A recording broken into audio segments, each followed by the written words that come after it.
Hello everyone and welcome back to my channel. My name is Beth and today I am coming back at you with the second edition of Dirty Word Society homework.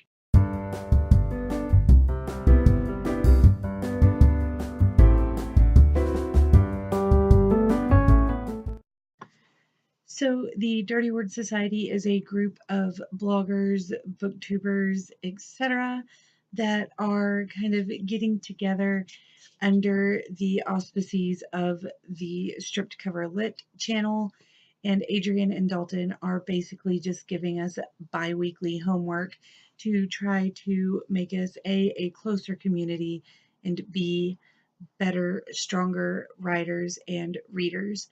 This is the second edition of the Dirty Word Society, and in our meeting, read their video a week and a half or so ago, our challenge for this bi-weekly homework, our call to action, if you will, was to get into a literary argument with somebody and lose.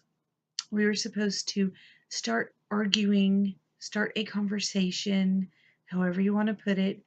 We were supposed to do that with somebody about some sort of literary something and then let them prove us wrong. Because a bunch of lit nerds are going to really shut up and let somebody else prove us wrong, right? No, no, no. Well, I know it is a struggle, at least for me, to let somebody else try to push their opinions on me because I have some well-formed opinions of my own. However, I managed to have a conversation with somebody and allowed them to prove to me why they were right and I was not correct. Not completely correct. I won't go so far as to say that they proved me wrong, but they did prove their point to me. So hopefully this counts. Okay, so let me give you a quick rundown of the conversation I had. Then you can tell me whether or not you think this really applies and works well for the homework Dalton and Adrian gave us.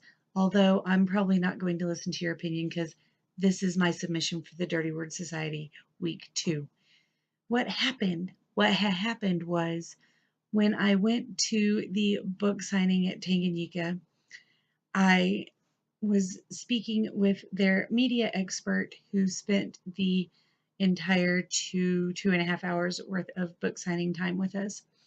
And we had multiple conversations about writing and about his art and his photography and the things that go on at the park and my mother's illustrations and all of that. And somewhere in the middle of it, he started talking about how when he went to college, he originally went to be a comic book illustrator.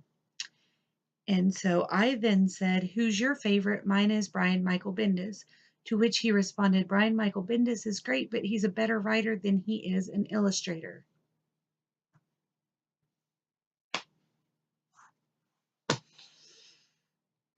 Don't worry, I did not make those faces at the cute guy. No, no. I said, "Well, who is your favorite?" And he proceeded to tell me about two of his favorites. And we pulled images up on his phone, and I had recognized the names but did not write them down. So I cannot actually tell you who his two favorite artists are. I can tell you that both of them have worked in both small areas of the comic illustration world, that one of them is doing some big time graphic novels, although I can't even remember which ones they're on. And the other one is actually part of the Marvel universe right now. So, I mean, they're big time and they're amazing illustrators. I mean, I was blown away by what he was showing me. He was very, very knowledgeable about them. And it was a lot of fun to have that discussion with him. And okay, he's probably right. We talked about how Brian Michael Bendis does both a lot of the writing and illustrations and is kind of in charge of several things now.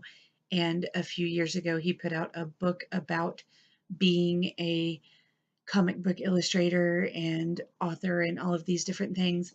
And he probably doesn't have the amount of time it would take for him to be the best illustrator, Brian Michael Bendis will always be one of my favorites, but I am branching out a little bit more and looking into other illustrators and really enjoying what I'm finding so far.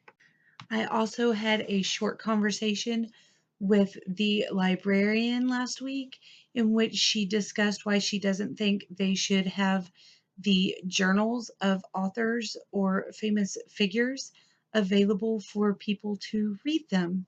She feels like it's an invasion of their privacy, even though they are long gone and probably wouldn't really care anymore. However, I did not agree with her and did not engage in a full on conversation. I also did not engage in the full on conversation with the person who told me the Raven cycle didn't make any sense, or with the person who told me that they don't read classic books because they do not apply to life anymore.